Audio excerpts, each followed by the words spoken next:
welcome to my channel, The Love Tita Heart, the channel for the non-stop followers of Alden and Maine, who will serve as voice for those who cannot express their feelings for Aldab. Kamusta po kayo mga ka-non-stop? Good day po sa inyong lahat. Bago po tayo tumungo sa kaganapan kay Alden and Maine, please subscribe and hit the notification bell para ma-notify po kayo sa mga bagong video na i-upload ko. Salamat po! Happy Heart mga ka-Aldab, ating silipin ng ilan pang larawan na naging ganap ni Alden Richards sa nakaraang Manila International Film Festival. Ang screening of Family of Two and Q&A session at nagpapasalamat ang Myriad Corporation sa mga nag-join or nakasama nila sa screening and Q&A session. Present muli ang ating ka-admin Jo ng IG Kwentuhan. Full support sa pambansang Bay and multimedia star Alden Richards. At syempre, full support din ng family. Tita Joanne and Riza Pocarson, the beautiful sister of Alden Richards. Very proud ang family kay Alden at kita sa kanilang mga mata na sila ay sobrang masaya.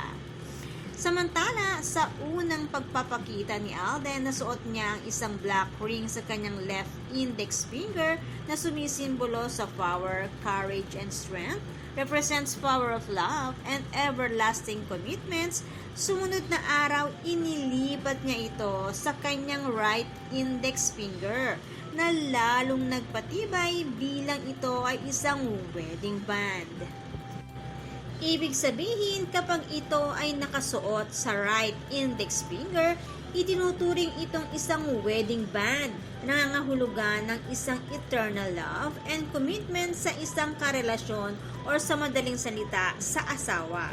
Lantaran ang pagpapakita ni Alden bilang siya ay may asawa na. Ebidensyang malinaw na nakapagtataka na hindi man lang pinapansin ng mga showbiz reporter. Kung tutuusin, maraming beses na nagpakita si Alden na may suot siyang ng wedding ring or wedding band. Pero isa man sa kanila ay walang pumupuna dito, kahit lantaran itong isinusuot ni Richard Jr. Ang isang katulad ni Alden Richards na super sikat, maingat yan sa kanyang mga kilos at galaw at sa kanyang mga isinusuot. Pero ganun pa man, kahit lantaran niya itong ipinapakita, ay walang pumapansin kahit isang showbiz reporter. Lumalabas na napakalakas na mga sarswelista para maging bulag at pipi ang mga chismoso at chismosa sa mundo ng showbiz. Pero ganun pa man, hanggang dyan lang ang masasabing lakas nila. Lakas nila na hindi uubra sa buong fandom ng Aldab Nation and true-blooded Aldab Nation na lumalaban para sa katotohanan. At ngayon mapapansin ang tahimik na laban ni Alden para umayon sa ipinaglalaban ng fandom ng Aldab Nation and true-blooded Aldab Nation sa pamamagitan ng pagsusuot ng wedding band. Ngayon, hintayin natin na isuot din ni Maine ang kanyang black wedding band para mabuo na ang 3 sets of wedding band nila Nico Menday Pocarson and Richard Pocarson Jr. Samantala, patuloy pa rin ang Sarsuela Part 2, ang pagpipilit na idikit pa rin si Catherine kay Alden Richards at patuloy na patungan ng ulo ni Catherine ang ulo ni Mengay tulad ng ginawa sa Sarsuela Part 1. Pinatungan ng ulo ni Alden ni Panot. Baka sa susunod, mayroon na ring clone si Alden katulad ng clone ni Mengay. Grabe ang mga Sarsuelista, todo effort para lang pabagsakin ang fandom ng Aldab Nation and true-blooded Aldab Nation. Kawawang mga sarswelista, todo effort, wala namang epekto sa fandom. Ika nga ng ating ka-admin, kahit ano pa man ang gawin ng mga sarswelista, mapa part 1 or part 2 pa ito, wala pa rin magiging silbi. Dahil kahit ano pa ang gawin nila, matagal nang mag-asawa sila Alden and Maine at 3 na ang mga anak nila at paulit-ulit na ring nagpakasal ang mag-asawa. Kaya ano man ang mangyari, paninindigan niya na matagal ng panalo nation ng fandom. Nasa pribado lang ang buhay pag-ibig ng mag-asawang Mengay at Tisoy at masayang kasama ang tatlong anak nila, Seb, Chin at Terdy. Yan ang paninindigan 100% ng ating ka-admin. Kaya naman ang napabalitang hiwalayan daw ni Panot at Maine? Ang tanong, kailan ba nagkaroon ng Panot at Maine? Pwede pa Panot at Cloney. Baka super nang nagseselos si Enchang kay Cloney, kaya sinasabing hiwalayan. Isa pa, booking na ng fandom si Cloney, kaya wa-epek na lalo ang kanilang sarswela para pabagsakin ang fandom. Uubos lang sila ng milyon-milyong salapi pero kailanman ang fandom ay hindi magagapi. Lulugmok sila sa masama nilang gawain habang ang fandom ay nasa tuktok nag-aabang ng pagbagsak ng mga sarswelista. Ang mga sarswelistang tuliro na dahil hindi malaman ang gagawin para buwagin ang fandom. Ang fandom nakampante lang dahil matagal nang panalo nation.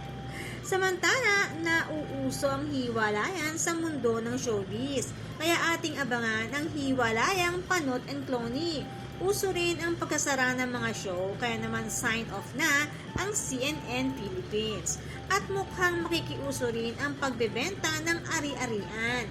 Napapabalitang ibebenta ang APT Studio, ang studio na naipatayo sa kasagsagan ng Aldaw. May sarili pang kwarto ang phenomenal couple sa building na yon. At sa panahon ng pandemic, maraming naging magagandang memories ang mag-asawang Pokerson doon. After the pandemic, sinimula na ang matinding sarswela. Ang sarswela na walang naidulot na maganda, kahit sa kanilang sariling show. Sarswela na nilikha para buwagin ang fandom.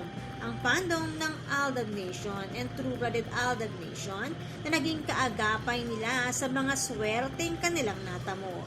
Kaya naman super love nila ang fandom noon. Ngayon ay dahil sa sarswela nilang nilikha, inaaway na nila ang fandom ngayon. Tao nga naman, matapos silang makinabang, ngayon ay pilit nilang binubuwag para lang huminto sa pakikipaglaban para sa katotohanan. Pero sorry na lang sa mga sarswelista. Tuloy ang laban ng fandom ng Aldab Nation and True-Blooded Aldab Nation para sa pagmamahal kay na Alden and Maine para sa katotohanan. Samantala, Alden Richards balik Pilipinas na. Kaya naman, good vibes lang po tayo magka-non-stop. Salamat po sa lahat na nag-comments at sa lahat po ng buong pusong nagmamahal at sumusuporta kay Alden and Maine. Salamat po sa lahat ng subscribers. Shout out po sa inyong lahat. Thanks and God bless everyone! Salamat po sa lahat na comment. Shout out po sa inyong lahat. Sorry po, hindi ko na po kayo iisa-isahin.